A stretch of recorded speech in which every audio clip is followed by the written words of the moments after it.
മാറ്റുലി നിങ്ങൾക്കായി സമർപ്പിക്കുന്നത് ചിലതൊന്നും ചിലർക്ക് അങ്ങോട്ട് ദഹിക്കത്തില്ല. ഹരിതാറ്റോ ദഹനത്തിനും ആരോഗ്യത്തിനും ബെസ്റ്റാ. നല്ല നമസ്കാരം. ഹരിത ഗ്രൂപ്പ് ഓഫ് കമ്പനി മാറ്റുലിയുടെ മറ്റൊരു അധ്യായത്തിലേക്ക് എല്ലാ പ്രേക്ഷകർക്കും ഹൃദയം നിറഞ്ഞ സ്വാഗതം. ഞാൻ ജോബി ജോ.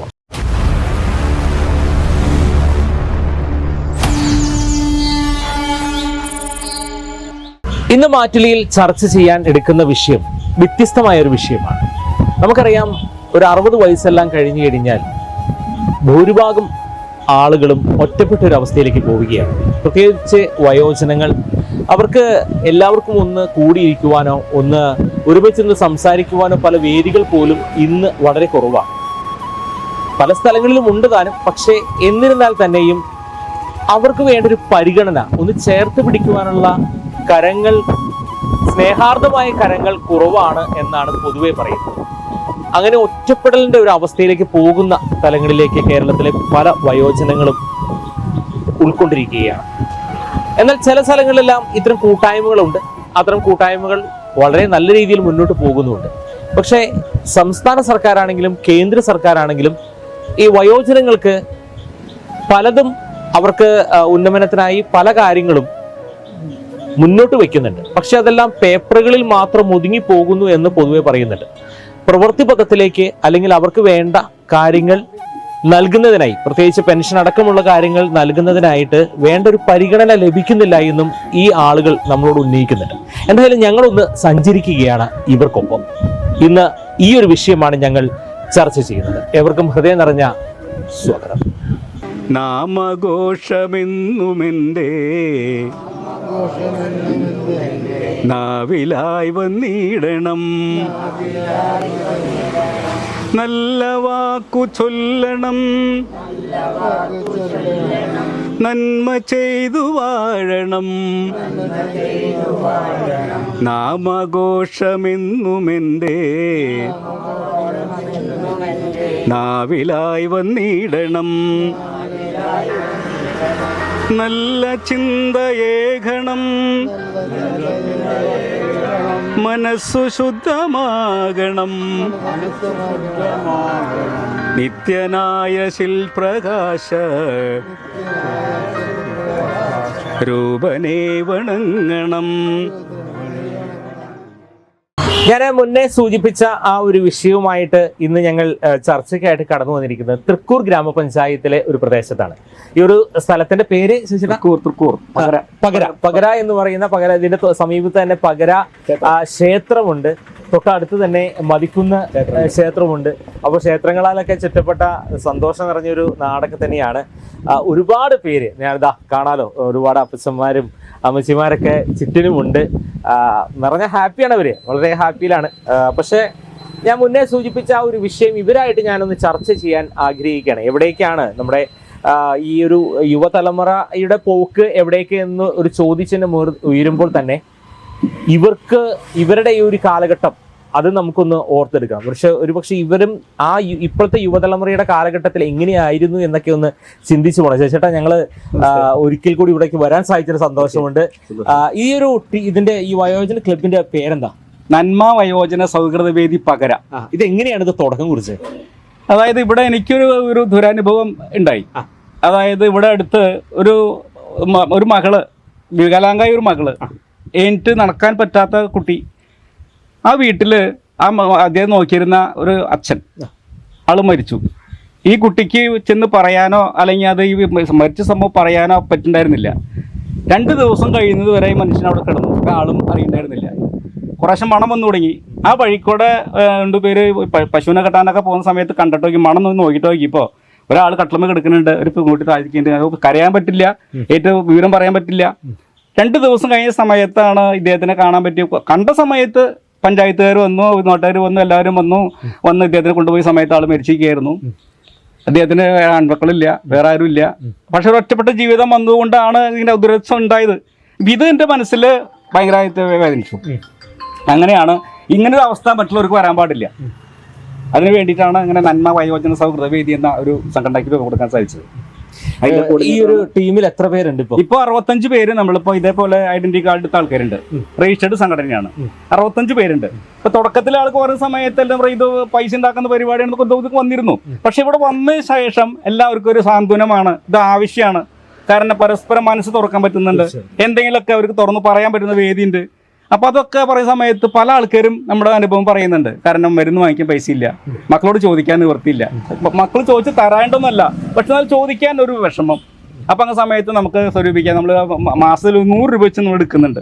ഇവരുടെ പൈസ തന്നെയാണ് അത് ഇങ്ങനെ മരുന്ന് വാങ്ങിക്കുന്നതിന് വേണ്ടിയിട്ട് നമ്മൾ കൊടുക്കുന്നുണ്ട്. ഇപ്പോൾ ഒരു 5-8 പേർക്ക് നമ്മൾ പൈസ കൊടുത്ത് സഹായിച്ചിട്ടുണ്ട്. പിന്നെ നമ്മൾ പറ്റാവുന്ന ക്യാമ്പുകൾ ഇപ്പൊ 3 ക്യാമ്പ് നടത്തി, മെഡിക്കൽ ക്യാമ്പുകൾ. ഇപ്പൊ 2 ദിവസം മുന്നേ ട്രിനിറ്റി ഹോസ്പിറ്റലിൽ ഒരു ക്യാമ്പ് നടത്തി. ആ ക്യാമ്പിൽ 100 പേര് പങ്കെടുത്തു. 48 പേര് രോഗാർത്ഥികളുണ്ടായിരുന്നു. 16 പേർക്ക് ശസ്ത്രക്രിയ ചെയ്യാൻ വേണ്ടി നമ്മൾ അറേഞ്ച് കൊടുത്തിട്ടുണ്ട്. ഇന്നാണ് ക്യാമ്പ്. 60 വയസ്സ് കഴിഞ്ഞു കഴിഞ്ഞാൽ യഥാർത്ഥത്തിൽ ഒരു ഒറ്റപ്പെട്ട അവസ്ഥയിലേക്കൊക്കെ പലരും പോകുന്നുണ്ട്. അവർക്ക് തുറന്നു പറയാൻ പറ്റുന്നില്ല. അവർ വീടുകളിൽ ഒറ്റപ്പെട്ട രീതിയാണ്. എന്ത് പ്രധാനപ്പെട്ട വിഷയമായാലും അവർ അവോയ്ഡ് ചെയ്യുന്ന രീതിയാണ്. കാരണം എന്ത് കാര്യം പറയുന്ന സമയത്ത് മക്കള് സ്വയം തീരുമാനിച്ച് നടത്തുക. ലോട്ടറി ഉണ്ടല്ലോ കയ്യിൽ നിറച്ച്? കുറെ നാളായോ ഈ ലോട്ടറി വിൽപ്പനയൊക്കെ? കാലൊടിഞ്ഞു, കൈയൊടിഞ്ഞു, തണ്ടല് പൊട്ടി.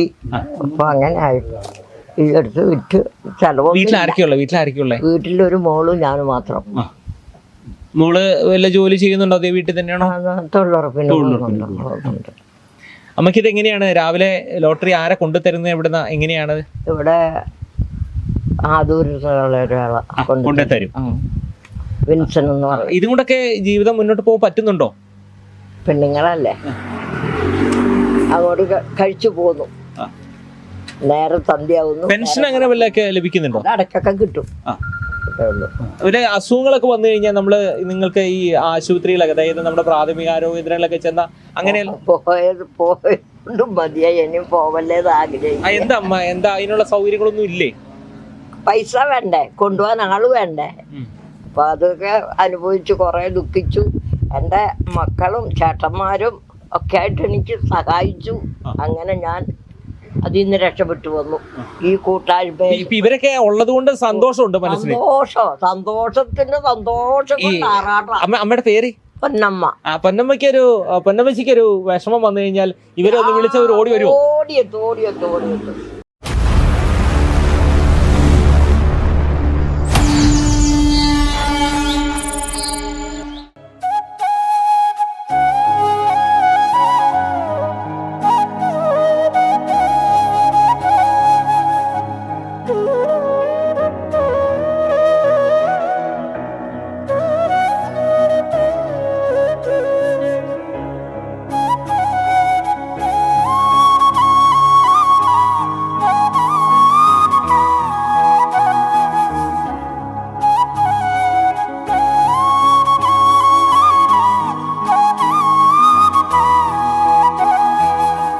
എന്താ ചെയ്തോണ്ടിരുന്നേ? ഞാൻ കൺസ്ട്രക്ഷൻ വർക്കിലാണ്. ക്ഷേത്രങ്ങളുടെ വർക്കുകളാണ് ഏറ്റവും കൂടുതൽ ചെയ്യുന്നത്. ക്ഷേത്രങ്ങളുടെ നിർമ്മാണ പ്രവർത്തനങ്ങൾ അല്ലേ? അവസാനമായിട്ട് ചെയ്തപ്പോൾ മൽക്കുന്ന ഗോപുരത്തിന്റെ വർക്ക്. കുറെ നാളുകളായി ഈ രംഗത്ത് തന്നെ? കുറേ നാളുകളായി. ഏതാണ്ട് ഒരു 13 വയസ്സിൽ തുടങ്ങിയതാണ് ഈ മേഖലയിൽ. ഇപ്പോൾ 73 വയസ്സായി. ഈ വയസ്സിനിടയ്ക്ക് ഒരുപാട് കാര്യങ്ങൾ ചെയ്യാൻ സാധിച്ചിട്ടുണ്ട്. പക്ഷെ ഇപ്പോൾ ഏറ്റവും വലിയൊരു ബുദ്ധിമുട്ടെന്ന് പറഞ്ഞു കഴിഞ്ഞാൽ ഇപ്പോൾ എല്ലാ വീടുകളും അതായത് അണുകുടുംബങ്ങളായിട്ടാണ് വരുന്നത്. തീർച്ചയായിട്ടും. ഈ അണുകുടുംബങ്ങൾ എന്ന് പറയുമ്പോൾ അതായത് ഇപ്പോൾ മിക്കവാറും വീടുകളിലെ ആൾക്കാർ കുറവ്, കുട്ടികളെ പഠിക്കാൻ പോകുന്നു. അപ്പോൾ മിക്കവാറും മകനും മകളും ജോലിക്ക് പോകണം. പിന്നെ അതായത് പൈസ തന്ന ആൾക്കാർ അതായത് വീട്ടിൽ ഒറ്റയ്ക്കാൻ പോകണം. അവരെ സംബന്ധിച്ചിടത്തോളം വീട്ടിലിപ്പോൾ ഞാൻ, ഭാര്യ, മകൻ്റെ ഭാര്യ, 2 കുട്ടികൾ. അത്യാവശ്യം എല്ലാവരും ഉണ്ട്. ഇതുപോലും ഇല്ലാത്ത കുടുംബങ്ങളുണ്ട്. ഉണ്ട്. പക്ഷേ ഇതൊക്കെ ആണെങ്കിലും അതായത് പകൽ ഞാനായത് വീടില്ലാത്ത സമയത്ത് എൻ്റെ ഭാര്യ ആയത് ഒറ്റയ്ക്കാണ്. അവർക്കായത് വേറെ അടുത്ത് സംസാരിക്കാൻ അല്ലെങ്കിൽ പിടിക്കാനൊന്നും ആരുമില്ല. പിന്നെ നമുക്ക് രാവിലെ മുതൽ വൈകുന്നേരം വരെ അവർ ഇങ്ങനെ ജോലി ചെയ്ത് അവർക്ക് വയ്യാത്ത ആൾക്കാരാണ്. അപ്പോൾ തീർച്ചയായിട്ടും അങ്ങനെയുള്ള ഈ ഒറ്റപ്പെട്ട് ജീവിക്കുന്നതായ ഒരുപാട് ഇവിടെ ഇരിക്കുന്ന ആൾക്കാർ മുഴുവൻ അതേ രീതിയിലാണ്. അപ്പോൾ അവർക്കൊക്കെ എന്തെങ്കിലും ഒരു സ്വാതന്ത്ര്യം ലഭിക്കണമെന്ന് വിചാരിച്ചിട്ടാണ് ഞങ്ങളിങ്ങനെ ഒരു സംഘടനയ്ക്ക് രൂപം കൊടുത്ത് അതിനെ പ്രാവർത്തികമായിക്കൊണ്ടിരിക്കുന്നത്. അപ്പോൾ ഏതാണ്ട് ഒരു 65ഓളം ആൾക്കാർ ഞങ്ങളുടെ മെമ്പർമാർ വന്നിട്ടുണ്ട്. അപ്പോൾ അവർക്കെല്ലാം ഞാൻ ചോദിക്കണത്, ഈ സ്വാഭാവികമായിട്ടും നിങ്ങൾ പോലെയുള്ള ആളുകൾ, ഇത് ഈ ശില്പ നിർമ്മാണവുമായൊക്കെ ബന്ധപ്പെട്ട മേഖല കലാകാരന്മാരാണ്. അവർക്ക് ഈ കലാകാര പെൻഷൻ അങ്ങനെ എന്തെങ്കിലുമൊക്കെ ലഭിക്കുന്നുണ്ടോ? ഒന്നും ലഭിക്കുന്നില്ല. മറ്റൊരു പരിഗണനയും ഇല്ല. ഒരു പരിഗണനയും ഇല്ല. പക്ഷേ ഈ ഇപ്പോൾ പേപ്പറുകളിലാണെങ്കിലും അതിൽ മന്ത്രിസഭകളിലാണെങ്കിലും ഇഷ്ടംപോലെ അവർ ഇങ്ങനെ അനൗൺസ് ചെയ്യുന്നുണ്ട്, അതിങ്ങനെ ഒരുപാട് സൗകര്യങ്ങളൊക്കെ ഉണ്ടെന്നത്. പക്ഷേ ഇതൊന്നും ഈ ഗ്രാമപ്രദേശങ്ങളിലേക്കുള്ള ഇല്ലെന്നും അത് വരില്ല എന്നുള്ളതാണ് ഒരു ദുഃഖസത്യം. എന്താ ചെയ്ത വല്ല വർക്കുകൾ അങ്ങനെ വല്ലതും ഉണ്ടോ? ടൈലറാണ്. ഇപ്പോഴും ചെയ്യുന്നുണ്ടോ? ഓ അത് ശരി. എവിടെ കടയൊക്കെ എവിടെയാ? കടയൊന്നുമില്ല, വീട്ടിൽ ചെയ്യാം. വീട്ടിൽ ചെയ്യാം. ഒരു ചെറിയ വീട് പഞ്ചായത്തിന്റെ ഭാഗം കിട്ടിയിട്ടുണ്ട്, അവിടെ നിന്ന് ചെയ്യുന്നു. ലൈഫിന്റെ ഇതാണോ? തൃശ്ശൂരൊക്കെ ജോലിക്ക് പോയി തന്ന ആളാ, ഒരു 10 കൊല്ലമായിട്ട് ഈ സൈഡ് തളർന്നു. ഈ കാലം ആദ്യമേ എങ്ങനെയാ, അതുകൊണ്ട് കുറച്ച് പരിചയക്കാരൊക്കെ ഉണ്ട്, അങ്ങനെ പണി കിട്ടിപ്പോകും. വീട്ടിലായിരിക്കുള്ള? വീട്ടിലെ ഭാര്യയും മക്കളുണ്ട്. ഭാര്യയും സുഖമില്ലാത്ത ക്യാൻസറാ. ശരി. മോളുണ്ട്, മോനുണ്ട്. ഈ ഒരു ഇതിലും ജോലി ചെയ്യാനുള്ള ഒരു മനസ്സിന് ഒത്തിരി സന്തോഷമുണ്ട്. 70 വയസ്സായി. ഒത്തിരി സന്തോഷം, അതിനെ അഭിനന്ദിക്കുകയാണ്. കാരണം പലരും വയ്യ എന്ന് തോന്നുമ്പോൾ എല്ലാം ഉപേക്ഷിച്ച് ഒതുങ്ങി കൂടുന്നൊരു തലത്തിലേക്കാണ് പോകുന്നത്. പറ്റില്ല, പറ്റാവുന്ന കാലം ഓടിക്കുക. എങ്ങനെയുണ്ട് ഈ സർക്കാരിന്റെ ഭാഗത്ത്, അതുപോലെ തന്നെ ഈ തദ്ദേശ സ്വയംഭരണ സ്ഥാപനങ്ങളിൽ നിന്നൊക്കെ എന്തെങ്കിലുമൊക്കെ ആയോടി വികലാംഗ പെൻഷൻ മാത്രമേ ഉള്ളൂ, അല്ലാണ്ട് വേറെ ഒന്നുമില്ല. അതൊക്കെ കിട്ടുന്നുണ്ടോ കൃത്യമായിട്ട്? അത് ഇടയ്ക്ക് കിട്ടുന്നുണ്ട്, എല്ലാ മാസം കിട്ടില്ല. അതിപ്പോ 2-3 കൊല്ലമായിട്ടുള്ള എനിക്ക് കിട്ടി തുടങ്ങിയിട്ട്. അതുവരെ ഒന്നും എന്തെങ്കിലുമൊക്കെ അസുഖങ്ങൾ വന്ന ചികിത്സ ഇതിനൊക്കെ അങ്ങനെ എന്തെങ്കിലും സൗകര്യം കയ്യിൽ വല്ല പൈസ ഉണ്ടെങ്കിൽ പോകും. അത് എവിടെ പോകണമെങ്കിലും ഒരാളുടെ സഹായം വേണം. വടി ഉണ്ടായാലും എവിടെ നിന്ന് കയറണമെങ്കിലും ഇപ്പോൾ ഇവിടെ വന്നു കഴിഞ്ഞാൽ ശശീനെ വിളിക്കും, ശശീനെ എനിക്ക് എവിടെയെങ്കിലും കൊണ്ടുപോകാനുള്ളത്. എന്തെങ്കിലും ഒരു ആവശ്യമുണ്ടെങ്കിൽ അടുത്തുള്ളവരൊക്കെ വിളിച്ച് പോകും. അങ്ങനെ പോകണു. അങ്ങനത്തെ ഒരു അവസ്ഥയാണ്. എന്താ ചെയ്യണേ? ഞാൻ കൂലിപ്പണിയാണ്, ഈ കൈക്കൂട്ട് പണി, അത്യാവശ്യം മരത്തിൻ്റെ മുകളിൽ കയറുക, അങ്ങനെയുള്ള പണികളൊക്കെ ആയിട്ട് ഇങ്ങനെ പോകണം. ഒത്തിരി അസുഖമാണ്, അങ്ങനെ മൂത്രത്തിൻ്റെ ഒരു വരായ കാരണം ഓപ്പറേഷന് വെച്ചേക്കണം. ഇപ്പോൾ ഓപ്പറേഷൻ കഴിക്കാനുള്ള സാമ്പത്തികം ഇല്ലാത്തതുകൊണ്ട്. വീട്ടിലായിരിക്കും ഉള്ളത്? വീട്ടിൽ ഞാനും ഭാര്യയും മകളിനകത്ത് കല്യാണം കഴിച്ചു കൊടുത്തു. മകനുണ്ടാകുന്ന പുറത്തൻ ആള് വലിയ ആള് മരിച്ചുപോയി, ആത്മഹത്യ ചെയ്തതാണ്. അങ്ങനെ അടുത്തൊരു കാലഘട്ടമാണ്. പ്രിയ പഞ്ചായത്തിൽ നിന്ന് കിട്ടുന്ന പെൻഷൻ, അതുപോലെ ക്ഷേമനിധി ബോർഡിൽ നിന്ന് പെൻഷൻ കിട്ടാറുണ്ട്. പക്ഷെ അത് ഞങ്ങൾക്ക് കിട്ടണില്ല. 19-18 മാസത്തോളം പെൻഷൻ ഞങ്ങൾക്ക് കുടിശ്ശികയായിട്ട് കിടക്കണം. ക്ഷേമനിധി ബോർഡിൽ നിന്നും മെയ്ക്ക് കാർഡ് എന്ന് പറയും, അതൊക്കെ നിർമ്മാണ തൊഴിലാളി യൂണിയൻ്റെ ഒരാളാണ് ഞാൻ. അത് പെൻഷൻ കിട്ടില്ല ഞങ്ങൾക്ക്. ഇപ്പോൾ ഈ കഴിഞ്ഞ ആഴ്ചയിൽ 2 മാസത്തെ പെൻഷൻ ക്ഷേമ ബോർഡ് പെൻഷൻ കൊടുത്തു, വാർദ്ധക്യകാല പെൻഷൻ കൊടുത്തു. ഞങ്ങൾക്ക് കിട്ടിയില്ല. ക്രിസ്മസിൻ്റെ അന്ന് 2 പെൻഷൻ മറ്റേ ക്ഷേമ ബോർഡ് കൊടുത്തു, പക്ഷെ ബോഡിയിൽ നിന്ന് കിട്ടിയില്ല ഞങ്ങൾക്കിപ്പോൾ. ശരിക്കും വെച്ചാൽ 1 മാസത്തെ പെൻഷൻ 1.5 ആയിട്ടാണ്. 1 മാസം കിട്ടിയ അടുത്ത മാസം ഇല്ല. ഇപ്പോൾ അങ്ങനത്തെ ഒരു അവസ്ഥയിലുണ്ട്. ഇപ്പോൾ ശരിക്കും ഒരു 60 വയസ്സൊക്കെ കഴിഞ്ഞ് കഴിഞ്ഞാൽ സമാധാനപരമായി സ്വസ്ഥമായി പലരും ഇരിക്കാൻ ആഗ്രഹിക്കുന്നവരാണ്. പക്ഷേ പല ആളുകൾക്കും അങ്ങനെ വീട്ടിലെ അവസ്ഥകളൊക്കെ കൊണ്ടൊക്കെ ഇരിക്കാൻ പറ്റാത്തൊരവസ്ഥയാണ്. അതായത് ജോലികൾക്ക് വീണ്ടും വ്യാപൃതമായിട്ട് മുന്നോട്ട് പോകണം. അങ്ങയുടെ അവസ്ഥ അത് തന്നെയാന്ന് തോന്നുന്നു അല്ലേ? ഏകദേശം 3 പെൺകുട്ടികളാണ്, കല്യാണം കഴിച്ച് കൊടുത്തു. പിന്നെ ഞങ്ങൾ 2 പേരെന്നുള്ളത് കുറച്ച് പണി കാര്യങ്ങളെല്ലാം. പിന്നെ റേഷൻ കാർഡ് ഉണ്ട്, അത് APL ആണ്. അത് BPL എഴുതി കൊടുത്തിട്ട് ഒരിക്കലും കിട്ടിയിട്ടില്ല. പിന്നെ അധികം സ്ഥലമില്ല, നമുക്ക് 4 സെൻറ്റ് സ്ഥലമുള്ളൂ.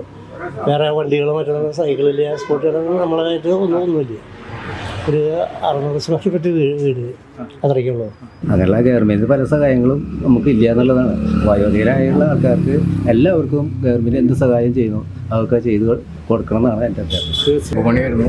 ഒരു കണ്ണിലൊരു ആക്സിഡൻറ്റ് പറ്റിയതാണ്. ഇപ്പം 2 വർഷമായിട്ട് പണിക്ക് പോകുന്നില്ല. പിന്നെ പെൻഷൻ്റെ കാര്യം എന്ന് വെച്ചാൽ വയോജനങ്ങൾക്ക് കിട്ടുന്ന പെൻഷൻ കൃത്യമായിട്ട് കിട്ടുന്നില്ല. ഷുഗർ പ്രഷർ വന്നിട്ട് പ്രാഥമിക ആരോഗ്യ കേന്ദ്രത്തിൽ ചെന്നാൽ അവിടെ ഒരു മരുന്നും കിട്ടില്ല. ഞങ്ങൾ ഈ വയസ്സായ ആൾക്കാർ ഓട്ടോറിക്ഷ വിളിച്ച് അവിടെ ചെന്ന് കഴിഞ്ഞാൽ ഡോക്ടർ തരുന്ന ലിസ്റ്റ് അവിടെ കൊണ്ട് കൊടുത്തു കഴിഞ്ഞാൽ ഒരു പാരസിറ്റമോൾ തരുമായിരുന്നു, വേറെ ഒരു മരുന്നുമില്ല. കോമെന്ന് മേടിക്കണമെങ്കിൽ 650 700 രൂപ വരും. ഞങ്ങളെ പോലുള്ളവർ എവിടെ നിന്ന് മേടിക്കാനാ? ഗവൺമെൻറ് പറയണത് ഒക്കെ ശരിയാക്കും. അവർ ശരിയാവുന്നുണ്ട്, പക്ഷെ ഞങ്ങളെ പോലുള്ളവർക്ക് ഒന്നും ശരിയാവുന്നില്ല. നമുക്ക് ഇതേ പറയുമ്പോഴുള്ളൂ, ഗവൺമെൻറ് കണ്ണ് നോക്കണം. ഞങ്ങൾക്ക് അതാ വേണ്ടോ. ഈ വയോജനങ്ങൾക്ക് വേണ്ട സൗകര്യങ്ങൾ പഞ്ചായത്തും ഗവൺമെൻറ്റും ചെയ്യുക, അതാണ് ഞങ്ങളുടെ ആവശ്യം. ഞങ്ങൾക്കിപ്പോൾ ഒരു സ്ഥലത്ത് ഇരിക്കാനോ അല്ലെങ്കിൽ വേറെ സൗകര്യങ്ങളൊന്നുമില്ല. അപ്പോൾ അത് ചെയ്തു തരികയാണെന്ന് വെച്ചാൽ വലിയ ഉപകാരമായി.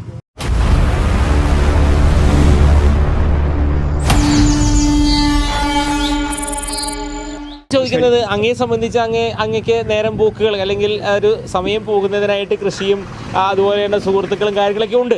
ഇതുപോലും ഇല്ലാത്ത ആളുകളാണെങ്കിൽ അവരെ കുറിച്ച് ചിന്തിച്ചിട്ടുണ്ടോ? അയ്യോ, അത് വളരെ പരിതാപകരമാണ്. കഷ്ടം ആലോചിച്ച് നോക്കിയാൽ. എനിക്ക് പറയാനുള്ളത് ഞാനൊന്ന് പറഞ്ഞു. തീർച്ചയായിട്ടും. അതായത് ഇന്നത്തെ നമ്മുടെ കേരളത്തിൻ്റെ സ്ഥിതി ഒരു 30, 35, 40 കൊല്ലം മുമ്പ് ഇന്നത്തെ സ്ഥിതി കുറിച്ച് ഒന്ന് ഒത്തുനോക്കുമ്പോൾ ആ 40 കൊല്ലത്തെ ജീവിതം ഒരു സുവർണ കാലഘട്ടമാണ്. തീർച്ചയായിട്ടും. കാരണം ഇന്നത്തെ സ്ഥിതി വെച്ച് നോക്കുമ്പോൾ ഇന്നത്തെ ഈ അനിഷ്ട സംഭവങ്ങളിലെ 10% പോലും കൂടി അന്നില്ല. ഒരു പക്ഷേ ഇപ്പോൾ നിങ്ങളെയൊക്കെ സംബന്ധിച്ച് ഒരു സുവർണ കാലഘട്ടമാണ്. ഇപ്പോഴും ഒരുമിച്ചിരിക്കാൻ പറ്റുന്നുണ്ട്. ഒരു പക്ഷേ ഞാനൊക്കെ അങ്ങയുടെ പ്രായമാകുമ്പോൾ ഉണ്ടാവുകയാണെങ്കിൽ വല്ലാത്തൊരു ഒറ്റപ്പെടൽ ഉണ്ടാവില്ലേ? ഇപ്പം ഇതേ അവസ്ഥ നിങ്ങൾക്ക് ചേർന്ന് ഒരുമിച്ചിരിക്കാൻ സാധിക്കുന്നുണ്ട്. ഞാനും എൻ്റെ ഈ ക്യാമറമാനൊക്കെ നിങ്ങളെയൊക്കെ പ്രായമാകുമ്പോൾ എന്തായിരിക്കുമെന്ന് അങ്ങ് ചിന്തിച്ചിട്ടുണ്ടോ? അല്ല, അത് ഇന്നത്തെ ജനറേഷൻ ഒക്കെ ബുദ്ധിമുട്ടും ഒരു സംശയമില്ല. ഈ നിലയ്ക്ക് പോയാൽ നമ്മുടെ കലിയുഗമാണ് ഇപ്പോൾ ഇത് കഴിഞ്ഞാൽ കലിക്കാണ് വരാൻ പോകുന്നത്. 100 നമ്മുടെ ഈ നൂറ്റാണ്ട് കഴിയുമ്പോഴേക്കും ഇവിടെ എന്താ സംഭവിക്കാന്നൊന്നും പറയാൻ പറ്റില്ല. എന്താ ചെയ്യുന്നത്? ഞാൻ ആനപ്പണിയാണ്. എത്ര വർഷമായി ഉണ്ടാവും? ഗുരുവായൂർ ദേവസ്ഥയിൽ 23 കൊല്ലം അവിടെ സർവീസിലുണ്ടായിരുന്നു. അതുകൂടാതെ ഒരു 15 കൊല്ലം വേറെ, അങ്ങനെ മൊത്തം 40 കൊല്ലം ആനപ്പണി എടുത്തിട്ടുണ്ട്. അപ്പോൾ മതിച്ചു വരുന്ന ആനയെ ഒരു ചൂണ്ടുവിരലിൽ നിർത്തുമോ? അതൊക്കെ നിർത്തിയിട്ടുണ്ട്. മതിച്ചു വരുന്ന ആനകളെ പിടിച്ച് കെട്ടാനായിട്ട് എനിക്ക് ഓർഡർ തരണം. ഓർഡർ തന്നാൽ നമ്മൾ ഞാനും സാറും 3 കൂടിയിട്ട് ചെന്ന് അതിനെ കവർ ചെയ്ത് പിടിച്ച് കിട്ടും. ഉടനടി കിട്ടും. വീട്ടിൽ ആരാ? എൻ്റെ ഭാര്യ, 2 കുട്ടികൾ. അപ്പം അവർ 3 ഒരു ദിക്കിലേക്ക് എത്താൻ പോകണ്ട. സ്വസ്ഥമായിട്ടിരിക്കുക. അച്ഛന് എന്താ വേണ്ടേ എന്നുവെച്ചാൽ അത് നല്ല സന്തോഷമല്ലേ? അതെന്താ പക്ഷേ ഞാൻ ചോദിക്കുന്നത്, അതുപോലും ഇല്ലാത്ത ആളുകൾ നമ്മുടെ സമൂഹത്തിലുണ്ട്. ഇല്ലേ? ഒരു നേരത്തെ ഭക്ഷണമൊന്നും മക്കൾ കൊടുക്കാത്ത ആളുകളുണ്ട്. അങ്ങനെയൊക്കെ വെച്ച് നോക്കുമ്പോൾ ഏറ്റവും സന്തോഷം നിറഞ്ഞ നിമിഷമല്ലേ? അതെ, എനിക്ക് സുഖമാണ്. ഒന്നുകൊണ്ടും ഒരു ബുദ്ധിമുട്ടില്ല. പിന്നെ എൻ്റെ കൂട്ടുകാരായിട്ട് കാണും. ഞാൻ ശശിയാണ്, കോർഡിനേറ്റർ ശശി. നിങ്ങളെ സംബന്ധിച്ച് ചേട്ടന് ഈ പറയുന്ന പെൻഷനുകൾ മറ്റുള്ള കാര്യങ്ങളൊക്കെ ലഭിക്കും? കുഴപ്പമില്ല. നമസ്കാരം. പേര് വാറുണ്ണി. സ്വാതന്ത്ര്യത്തിന് മുമ്പ് 4 വർഷം മുമ്പ് ജനിച്ചതാണ്. ഇതേ ഈ ഏരിയയിൽ തന്നെ ജനിച്ചത്. അന്നുണ്ടായിരുന്നതിൽ ഇവിടെ ബാക്കിയായിട്ട് 4 വീട്ടുകാരേ ഉള്ളൂ. ബാക്കി എല്ലാവരും ഇവിടുന്ന് സാമ്പത്തികമായിട്ടും പല കാര്യങ്ങളെ കൊണ്ട് ഇവിടുന്ന് മാറി താമസിക്കേണ്ടി വന്നു. പട്ടാളത്തിലായിരുന്നു. അവിടെ 20 വർഷത്തോളം രാജ്യസേവനം. അതൊക്കെ ഒരു വയറ്റിപ്പഴപ്പെന്ന് കണക്കാക്കിയാൽ മതി. അല്ലാണ്ട് ഇപ്പോൾ വേറെ ഒരുപാട് വരുമാനം കിട്ടുന്ന കണക്കായിട്ട് പോയതല്ല. നിവൃത്തിയില്ലാണ്ടായി പോയി ഒരു ജോലി കിട്ടി ചെയ്തു. അതിന് ഇപ്പോൾ കുറച്ച് പെൻഷൻ ഉണ്ട്. അതുകൊണ്ട് ഞാൻ അങ്ങോട്ട് ചോദിക്കുകയാണ്, അന്നത്തെ ആ ഒരു കാലഘട്ടവും ഇന്നത്തെ ഈ ഒരു കാലഘട്ടവും തമ്മിൽ ഒരുപാട് അന്തരമുണ്ട്. ഒരുപാട് അന്തരം എന്ന് പറഞ്ഞാൽ ഇന്ന് ഒരാളുടെ അടുത്ത് നമുക്ക് പ്രതികരിക്കാൻ പറ്റില്ല. അന്ന് നമുക്ക് ഏതൊരു കുറവ് ആരെ കണ്ടാലും നമുക്ക് അതിനെ തിരുത്താം, തുറന്ന് പറയാം, പ്രതികരിക്കാം. ഇന്ന് ഒരാളോടും പ്രതികരിക്കാറില്ല. കണ്ടാൽ മിണ്ടും, അല്ലെങ്കിൽ ഇഷ്ടമുള്ളവരാണെങ്കിൽ ഒന്ന് ചിരിക്കും, അല്ലെങ്കിൽ ആരായിട്ടും. ഞാൻ ചോദിക്കുന്നത്, അങ്ങോട്ട് ചോദിക്കുന്നത്, മനുഷ്യൻ അതായത് അവനവനിലേക്ക് ചുരുങ്ങി പോവുകയാണോ? തീർച്ചയായിട്ടും. ഇന്ന് അവനവനിലേക്കല്ല, ഏതോ ഒരു ആപത്തിലേക്ക് ചുരുങ്ങുകയാണ്. എൻ്റെ പേര് ഉണ്ണികൃഷ്ണൻ. ഞാൻ പള്ളിയിറക്കിയ താമസിക്കുന്നു. തൃക്കൂരി പള്ളിയാണ്. ഞാനൊരു പ്രവാസിയാണ്. 40 വർഷം പ്രവാസിയായിരുന്നു.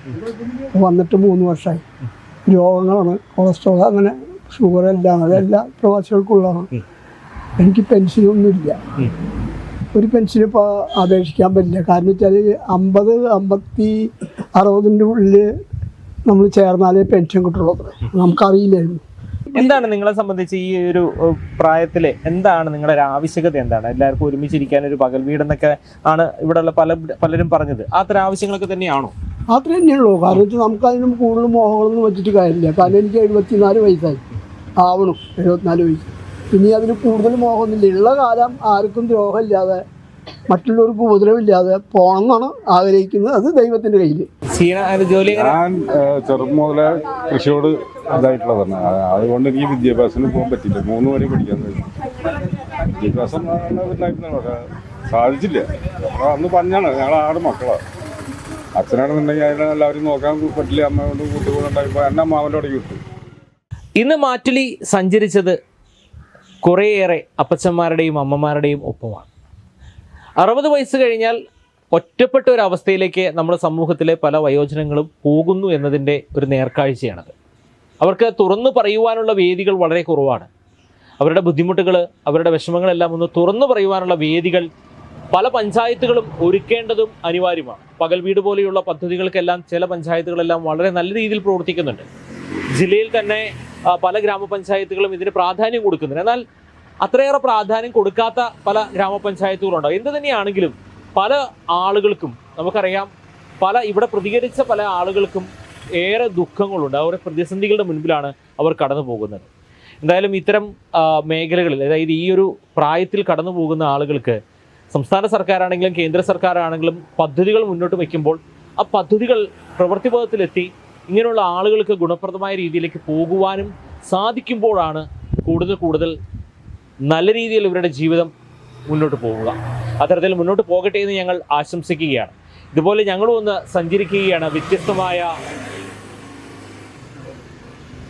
ഞങ്ങളും ഒന്ന് സഞ്ചരിക്കുകയാണ് വ്യത്യസ്തമായ വിഷയങ്ങളിലൂടെ, വ്യത്യസ്തമായ മേഖലകളിലൂടെ. നിങ്ങളുടെ ഇടയിലും ഇതുപോലെയുള്ള വ്യത്യസ്തമായ വിഷയങ്ങളുണ്ടെങ്കിൽ താഴെ കാണുന്ന ഫോൺ നമ്പറിലേക്ക് നിങ്ങൾക്ക് വിളിക്കാം. മാറ്റുലിയോടൊപ്പം ചർച്ചയ്ക്ക് നിങ്ങൾക്കും പങ്കാളിയാവാം. അപ്പോൾ നാളെ കാണാം മറ്റൊരു ജനകീയ വിഷയമായി. അതുവരെ എല്ലാ പ്രേക്ഷകർക്കും നന്ദി, നമസ്കാരം.